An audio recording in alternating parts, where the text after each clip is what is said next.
think it's section 4. I think. Okay.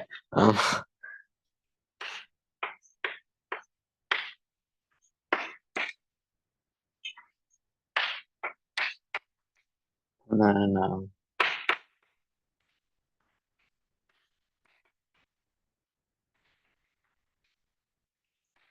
okay, so yeah, I said the reference would be, oh, not the orange book, sorry.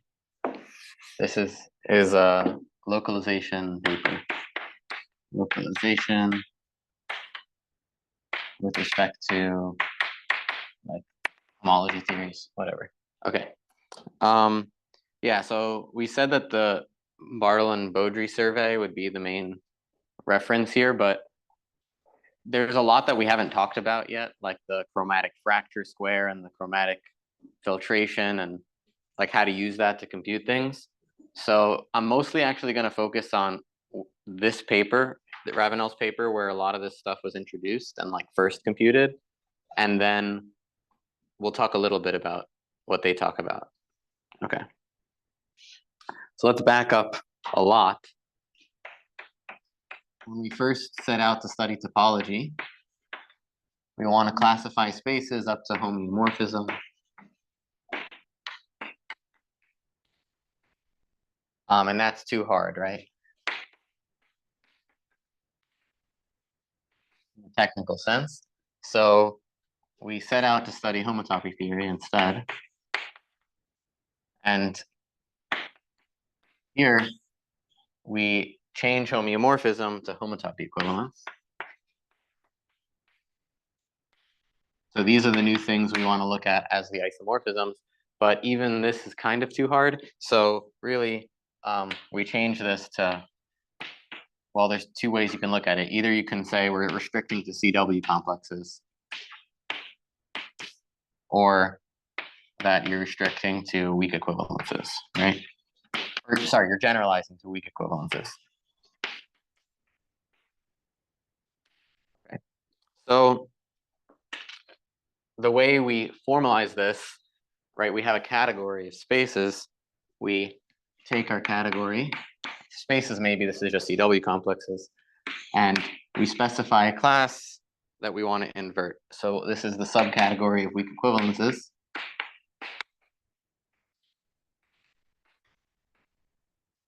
And then we can take the category where we localize W.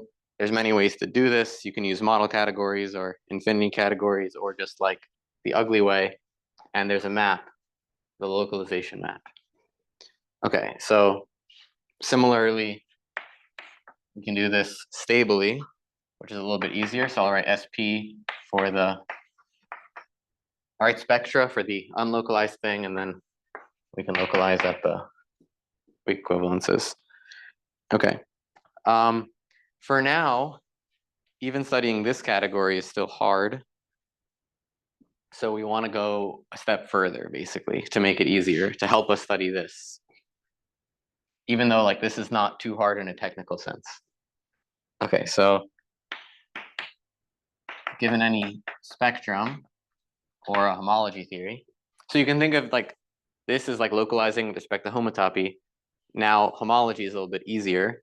So if E is a spectrum, then we can define a class WE,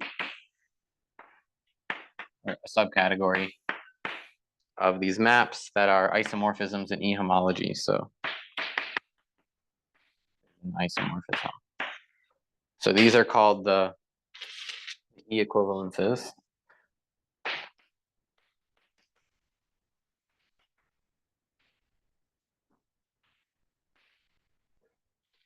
Okay, so now we want to do this localization stuff again to make our category even smaller. But with respect to one of these E's, this was done a bunch of times in different levels of generality. I think the first one to really do it was Sullivan. And then Adams suggested how to do it for K-theory, but didn't technically do it. If you look in the blue book, he says like Bousfield pointed out some set theoretic difficulties with what he does. There's also a paper by Adams and Baird. It's not really a paper. It's like it looks like a Word document to me, but it's only by Adams. But Adams says this is joint work with Baird, and they also sketch what you can do for K-theory. But generally, Barthel-Beaudry did this. So again, let's say E spectrum. Then what he proved is there exists a unique functor on spectra with a natural transformation from the identity with the following properties. So first of all, the components of this natural transformation are actually all E equivalences. So you want to think of this thing as the localization of X with respect to E, and this thing is an E equivalent. So you're not changing X at all in the eyes of E. Okay, so this is like, yeah, this is like the image of X in this localized category. So this is in E equivalences, and it has a universal property. So it's final among such maps. So we take this localization and we take any other map that's an E equivalence. There's a unique map to the localization.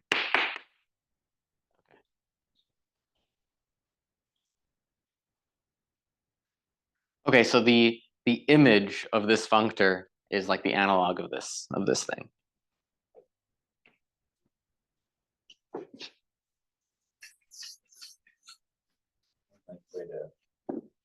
One nice way to say this is that this is the inclusion of a reflective subcategory. What's the image you're saying? Yeah. Yeah. Okay. So a couple of warnings that this is not like always so intuitive. It doesn't.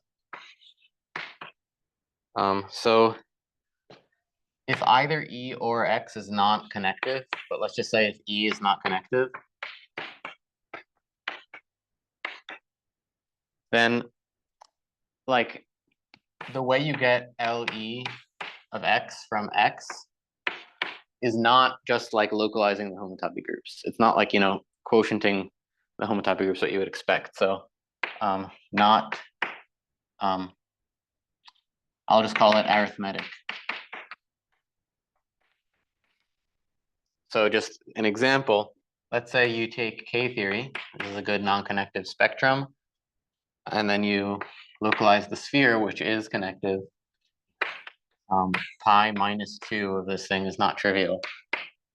U mod C, rational circle. Yeah, so anyway, this also suggests that looking at the whole K-theory spectrum is too complicated because this is like an annoying group, which is why we're going to look at this at primes, and then these become simpler. Okay, so for example, at the primes, we'll get to this in a second, but this is also not connective, which you can kind of see from here. Okay, the other warning. Oh, I'm curious about the terminology arithmetic here. I said what I meant before, which is it's not just localizing the homotopy groups. Right. So I'm just curious if that's your terminology or if you borrowed it. I borrowed it. I think who used this? Ravenel uses this, but maybe I would have used the term algebraic because that's how I think of like the homotopy groups. Okay. The other things to say is that, oops, I have a typo in my notes, but this subcategory is not co-complete.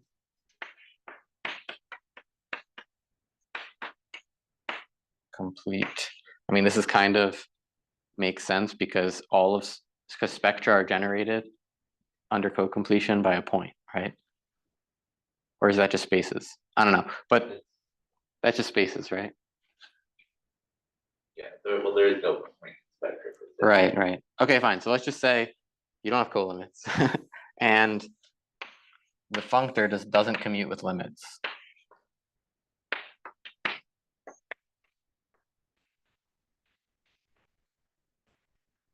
Okay, we'll see at for a special case, it's gonna have some of these types of properties.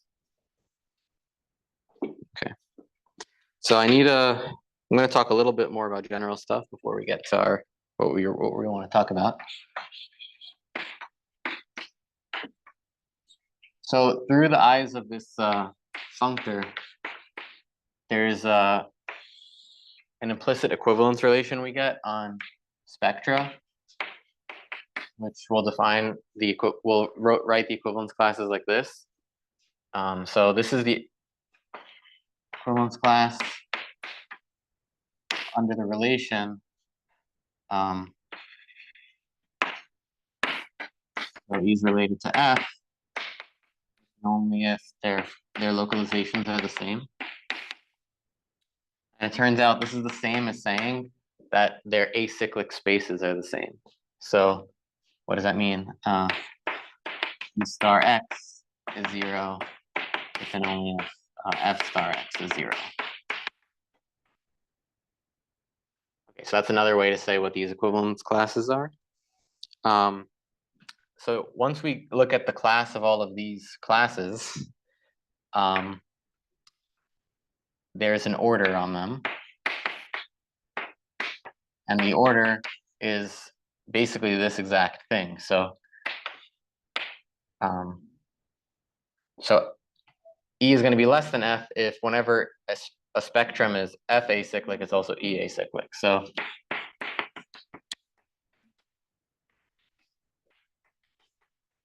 oh, I meant to just write this. Oops. Okay. Okay. So in a sense, what is this saying? This is saying localizing with respect to F does less. It retains more information, right? Localizing with respect to E will kill more stuff. Okay, so the bigger stuff keep more information, but make the category less small, less easy. Okay.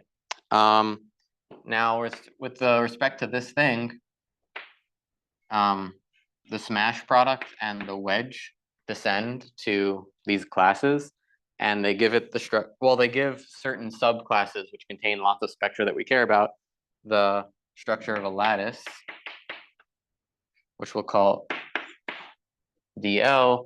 And if you restrict a little bit further, you get a Boolean algebra. We're not going to talk about it so much. I just want to say it. Okay, so an example of like some of the spectra that we've seen and how they fit into this ordering. So the biggest thing is the sphere spectrum. And then let's see, MU is pretty big, contains a lot of information. Then we got BP.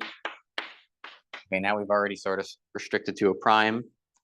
And then we have these Johnson-Wilson spectra are a little smaller.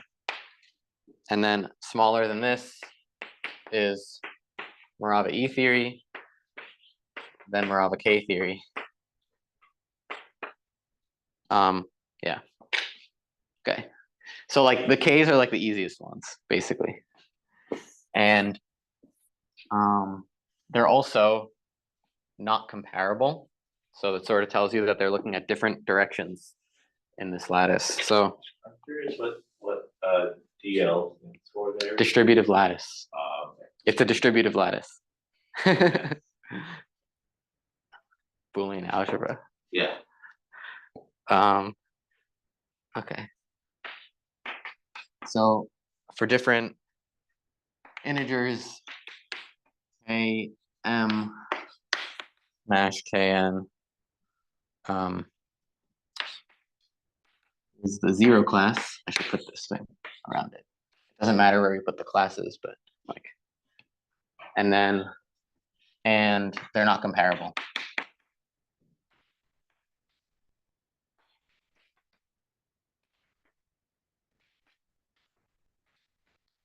So these are some of the atoms of this lattice. These are not all the atoms. I recently saw in a math overflow answer. There's like maybe what is it called? The Brown Combinate's dual of the sphere spectrum is also supposed to be one of these atoms. So like maybe these are all the atoms that are like contained in one of the prime parts, but I'm not sure. Anyway, these are lots of the atoms, so they're like some of the simplest to study with respect to localization. Okay, so let's recall what some of these spectra are.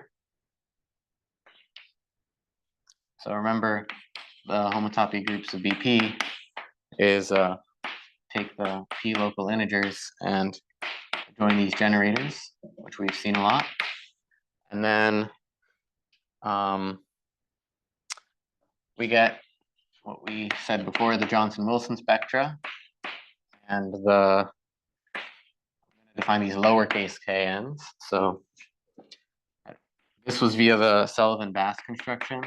So the homotopy groups of Johnson-Wilson spectra are take BP star and mod out by everything bigger than n. So at Vn plus 1, so on. And then homotopy groups of these little kns are going to be mod out by everything except Vn and include P in there. So P, V1 up to Vn minus 1, Vn plus 1. So the only thing you're keeping is that nth generator basically, and the mod P stuff. Okay, why did I write down these things? Because Morava E theory and Morava K theory are described in terms of these, can be described in terms of those. So En, what you do is you like invert Vn for this Johnson-Wilson spectrum. So this En is sometimes called the completed Johnson-Wilson spectrum. And some people call it Morava E theory. Some people call something else Morava E theory that is similar. But okay, some people call this Lubin-Tate theory. That's not Lubin-Tate theory. I think some people use that word though. That is very, Or they should not do. Or maybe they put an adjective in front of Lubin-Tate theory. Anyway. Because there's like multiple forms of Morava E theory. There's Johnson-Wilson, which is this. Yeah. And then there's Lubin-Tate, which is like E sub n, and that's the one that you get by lifting the Lubin-Tate formula. Right. That's what I'm talking about. That's why that's exactly what I'm saying. There's the E sub n and there's this, and people use the terms Morava E theory for both, and that's what I was trying to say. Right. Just that this one is not Lubin-Tate. Right. Okay. But I think they're related. They're like very similar. Yes, I believe Lubin-Tate theory is completion of this. Okay.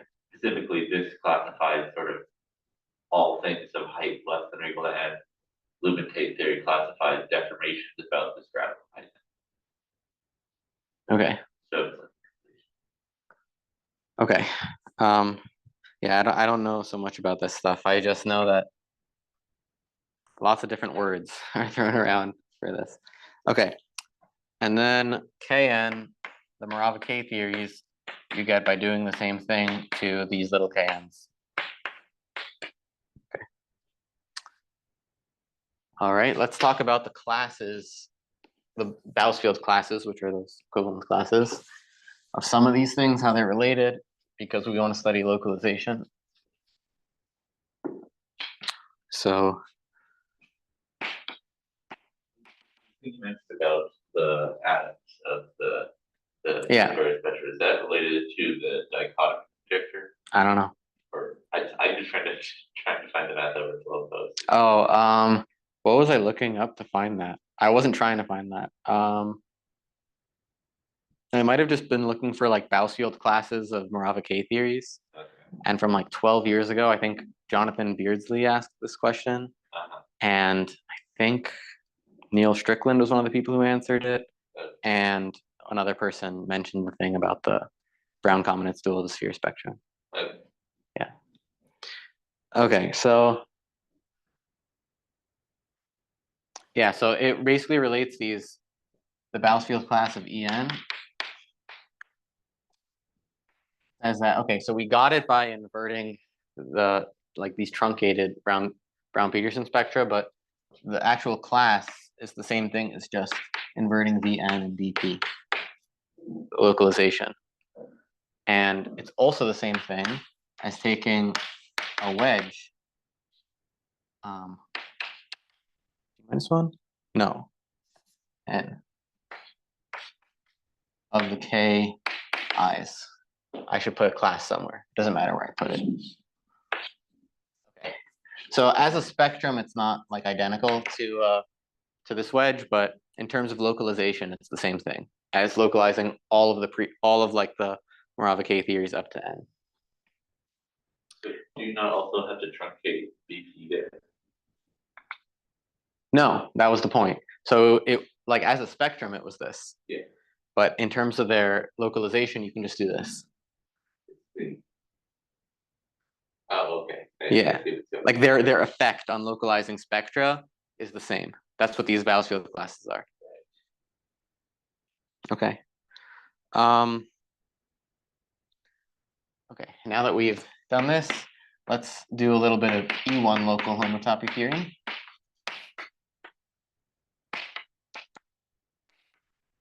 In some ways, E1 is easier than K1 just because it's more familiar, even though it's not as atomic. So what do I mean it's more familiar? If you take complex K theory and you localize at P, you get a wedge of identical copies of E1. You get exactly P minus one of them.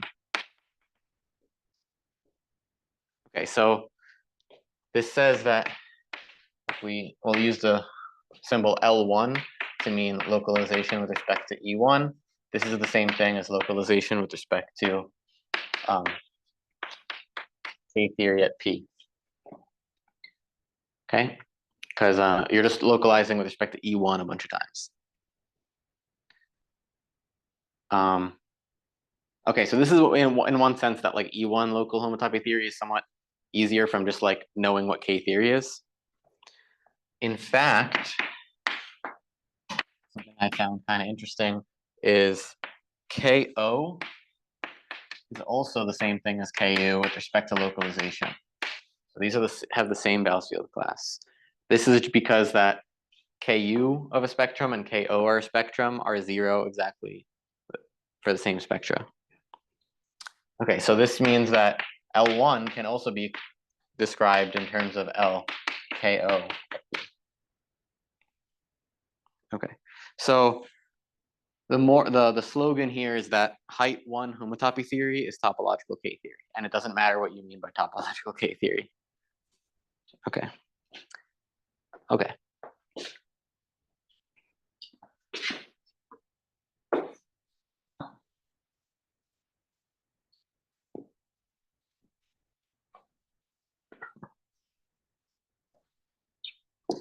So the big theorem that gets us going is this smash product theorem, which I think we'll see a proof of later, or a sketch. And it tells us that there's a nice formula for localizing with respect to E1. All you do is you take X and you smash with the E1 local sphere. Okay, that's nice. Because we have this description, it tells us that L1, the E1 local spectra have limits, and L1 commutes with colimits.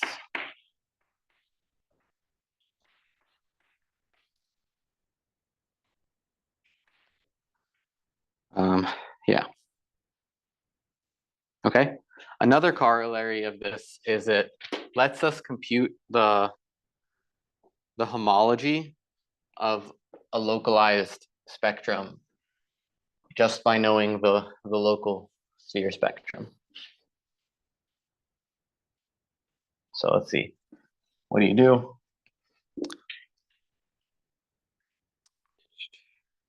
So if E is a homology theory, then E smash L1X is just X smash L1E. And this is really easy to prove. What do? you write L1x in terms of this, and you write L1e in terms of this, and they're both sides are just smashing with the Sear spectrum, with the local L1 local Sear spectrum. So basically the point is that this theorem lets you compute E homology with respect to just knowing what this is. Okay. So an example of a theorem you can prove by knowing this is if the rational BP homology of a spectrum is trivial, so let's say you only have torsion, then you get formulas like this. So the BP homology of X localized at E1 is just, you invert V1, just the BP homology of X. Okay. So this is like nice formulas like this. Okay, but we still need to know what L1 of S is. So let's do that.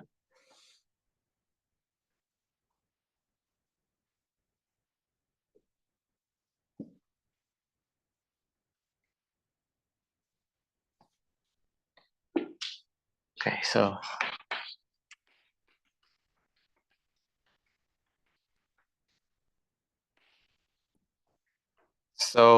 the smash product theorem, we can apply it for X equals the L1 S0. And what we get is that L1 S0 smash L1 S0 is equivalent to L1 S0. So this gives us a ring structure on L1 S0. And let's compute let's at least catalog the homotopy groups. So these were computed by Ravenel in that paper. So there's a bunch of different cases. For I equals 0, it's the integers localized at P. Q mod Z P equals -2. It's Z mod some power of P, which I'm not gonna say what it is. Depends on I in some way. For some complicated numbers, so I equals, just gonna write it down.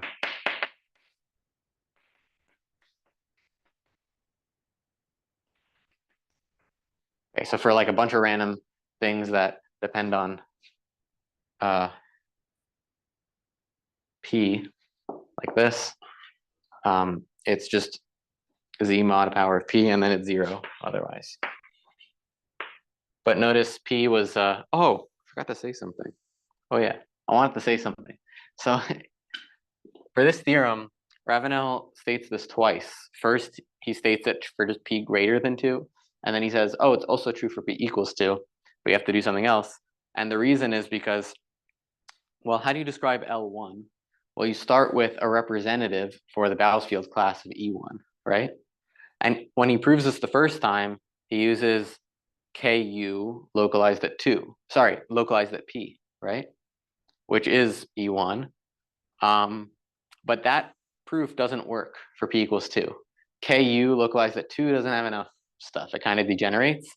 So the comment I wanted to make was for P equals 2, you actually need to use KO localized at 2 in this class to do the localization in order to get this statement. There's an interesting reason for that, which is that KU is sort of a double cover source of KO. And because it's double, the fiber has order 2, you need to invert 2 in order to have it behave properly. Yeah, I mean, how I was thinking about it is like KU is just 2 periodic. So I feel like when you're looking at 2 things, it's some things degenerate. I just like it when KO is used for things because too many people only prove things for KU, and it's a little bit annoying. Okay, I was going to ask, for the computation of those homotopy groups of L1S0, was that something that was done using a homotopy point spectral sequence or some other method? so we're gonna get to this. I think Ravenel doesn't use that. I think Ravenel's argument is like direct. Now, what we're gonna talk about later is how Barthel-Beaudry like use like K1 local homotopy theory as an example to study higher stuff. And for that, they're going to do it that way because that's like an idea that generalizes. But I think for K theory, there are other arguments that work. Yeah. Okay. These are the homotopy groups. Yeah, maybe I'll just go on. I was going to say something else, but well, maybe I can say it. So this is also the image of the homotopy groups of the sphere in the Adams-Novikov spectral sequence that come from the X1 term. That's also part of this theorem, but anyway. Okay, so this was for P greater than 2. For P equals 2, they look different. And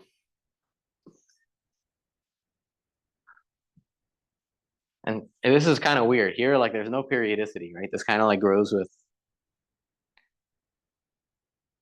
with I, but in the 2 case, there's like an 8 periodicity, kind of. It's like a little bit messed up near 0, but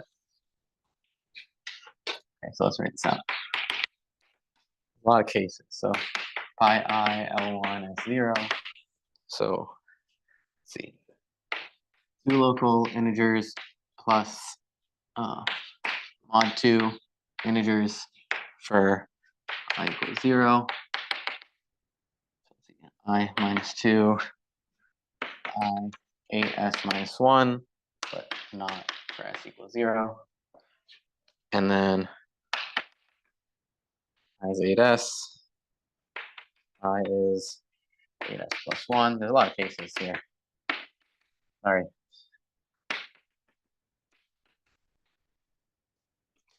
And then otherwise. Okay, so the otherwise will be the zeros. Okay, and then let's just write down all these things. So we always have this q mod something, 2 local integers. Here we have the 2 local integers mod 2s.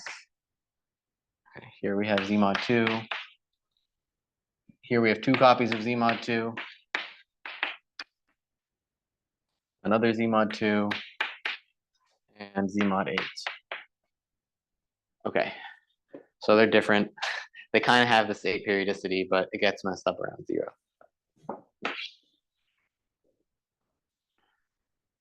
Okay, this was E1 local stuff. K1 local, K1 is the more basic spectrum though, so we want to be able to compute the homotopy groups of LK1 of S. And we can do that by observing the relationship between them. So L1S and LK1S are related by a pullback. So LE1, this is L1, right? It has a map to LK1 and a map to LE0. So remember, in terms of localization, E1 was just a wedge of E0 and K1. That's what it was. So we have these 2 maps, and you know that statement that I just said says it is the pullback when we take the combination of these 2 localizations.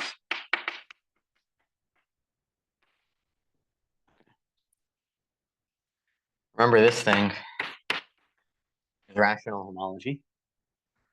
So modulo rational homology, you really only need to do problems in terms of one or the other. And then like if you're comfortable doing, you know, the translation through rational homology, yeah, you can like translate theorems for one of these into the other. So I'll just comment on how things change. So I'm going to write the homotopy groups, but I'm only going to write the parts that are different because most of them are the same. So for p greater than 2, I have the K1 local sphere. So remember at -1, where was it? Sorry, at 0, we had the p local integers. Here at 0 and at 1, we have the p attic, so it's a bit bigger. And then it's 0 for I equals 2. I equals -2. Sorry, this is -1 and this is -2. So it's weird. For 0 and -1, it's bigger. For -2, it's smaller. So, localizing a little bit more changes stuff when it's not connective.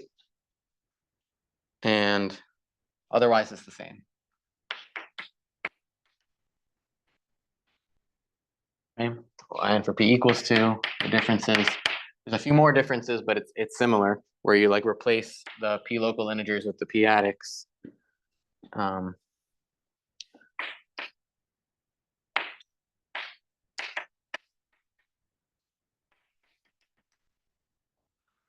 So let's look over there. I equals 0, we have the 2 local integers with the z mod 2. Here you replace it with this. I equals -1 over there was 0, just like that. This one, but here it's not 0. You also have different things happening for these z mod 2 to the sum power. So this is for 8s -1. So those are a little bit different.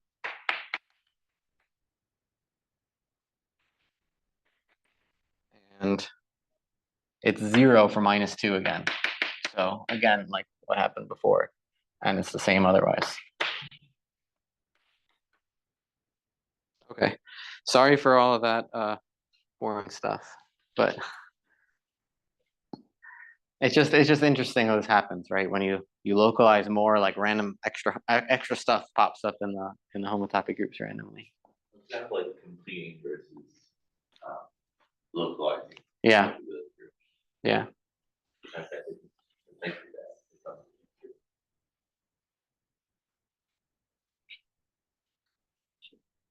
that. Okay. Let's talk about the Morava stabilizer group. So now we're going to move more into the Barthel-Beaudry style stuff.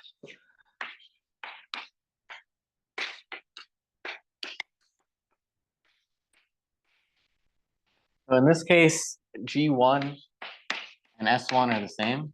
That's because there's no extension of the field. Because p to the 1 is p. This is the units of the p-adic integers.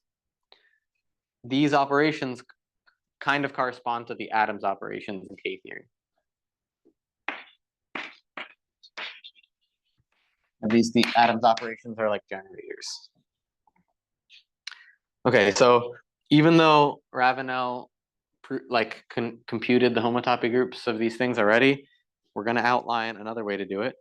So remember I mentioned Devenatz-Hopkins described the Kn local spheres in terms of these Morava stabilizer groups.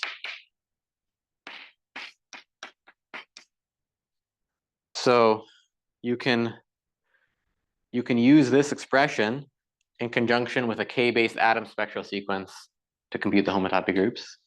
But even that is like very special to K. In general, that like isn't enough.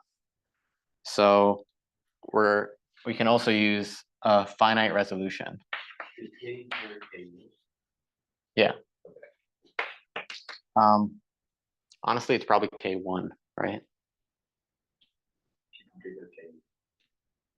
Okay, yeah. So it's E1. Yeah.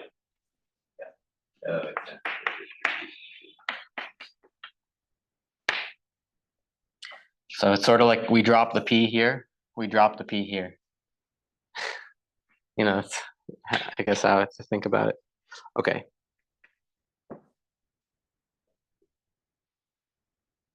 So how do you do this with finite resolution? I'm not going to do the computations, but I'm going to like sketch how the picture goes.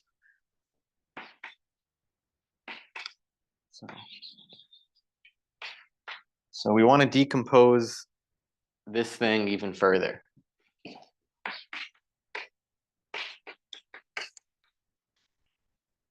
So how do we do it? So here's a strategy.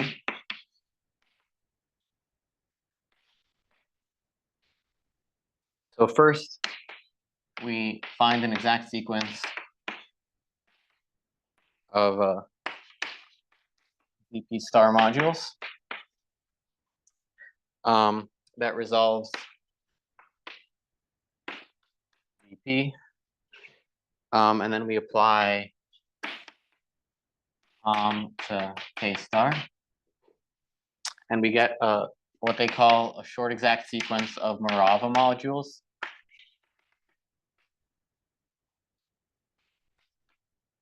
I don't know why they give it this name. But then the point is you take this like algebraic short exact sequence that like hopefully helps you simplify all the things involved, but you want to realize it topologically. So as a fiber sequence of K1 local spectra.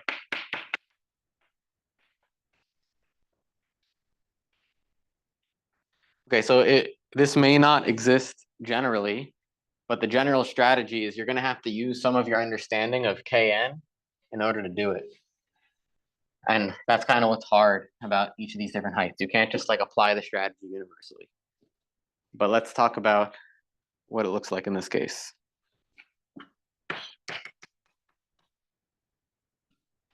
So we can actually decompose ZP star as a group mu, which I'll say in a second, times the p-adix, and I will also say what I mean by the p-adix here. So it's different for different p, that's why I write it like this. So for p greater than 2, mu is the cyclic group on p-1 elements, and zp is a sub, it like sits inside zp star. It's the things that are 1 mod p.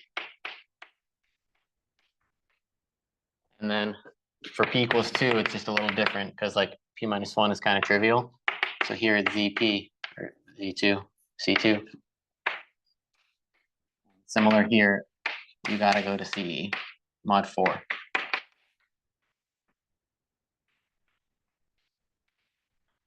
Okay. So the point is that you can express this way, and then what we do what we did over there, we can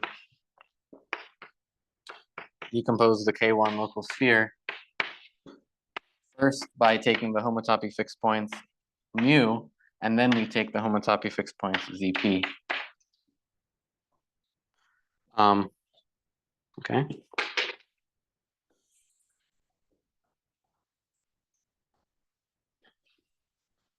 And then we let psi and the ZP part be a topological generator. I don't know what this means, but it's the Adams operation.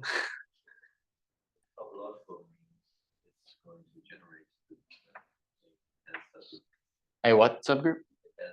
A dense subgroup. Okay. And then we got a fiber sequence that looks like this. So we start with the K1 local sphere, which goes to the homotopy fixed points with respect to mu. And then take psi-1. So this is like the fixed points of the Adams operation, which pops up in a bunch of papers. And then again, fixed points with respect to mu. And then this goes to extension K1 local sphere again. And this type of sequence is what they call a finite resolution. In this sense, so this is like the topological realization of the thing we want. And then, so we can compute, so let's see, we compute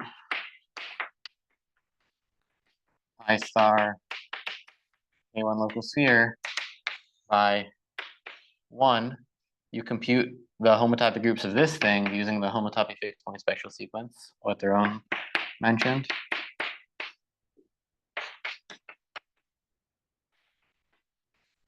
And then you can basically use your knowledge of this and your knowledge of the atoms operation and the long exact sequence of homotopy groups to compute the homotopy groups of this thing. So using this psi and long exact sequence, you get what you want. So this is like the strategy that can hopefully work at higher heights. But you have to pick a nice resolution that you can find a realization for, like this. Okay. Yeah, that's it.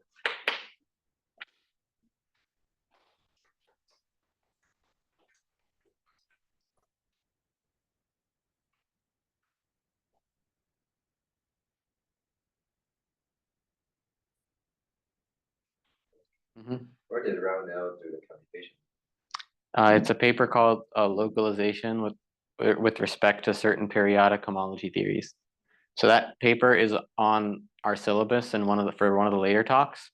But apparently, like that paper basically like did a lot of the early computations that sort of spurred this field into action. Yeah, he basically like takes Bousfield's work and just like runs with it, you know. So he uses a different strategy. Yeah, for K for K1. Did he do anything involving the moral stabilizer group? I don't remember seeing it. I skimmed through a lot of the paper. It's like 60 something pages, so it's big. But it's pretty easy to read because it's long, right? It's like it's not dense. You can just read it. It's almost like one of his books, except he actually like proves everything. In the books he doesn't, you know?